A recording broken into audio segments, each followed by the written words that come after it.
Welcome to our channel. Today we how to connect Google Drive to Notion, full guide step by step clearly. To connect Google Drive to Notion, start by opening your Notion workspace. On the left sidebar, select the page where you want to connect Google Drive. Click on the empty space in the page to open the block options.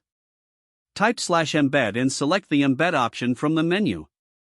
A prompt will appear asking for the embed link. Now, open your Google Drive in a new tab. Find the file or folder you want to connect to Notion.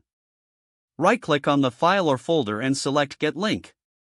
In the sharing settings, make sure the link is set to anyone with the link can view. Copy the link provided in the sharing settings. Return to your Notion page. Paste the Google Drive link into the embed block. Notion will process the link and display it. You can adjust the size of the embedded Google Drive link by clicking and dragging the corners. Now, your Google Drive file or folder is connected to Notion. To verify, click on the embedded link within Notion. This will open the file or folder directly in Google Drive. You can now access your Google Drive content from Notion seamlessly. To add more Google Drive content, repeat the process for additional files or folders. This integration enhances your workflow by keeping essential documents accessible within Notion. You have successfully connected Google Drive to Notion. If the page does not load, refresh the browser or try again in a private or incognito window. Make sure you are using the correct email address, then retype it carefully to avoid small typos.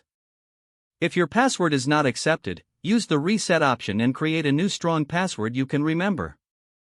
Check your spam folder for verification or security emails, then complete any requested confirmation steps.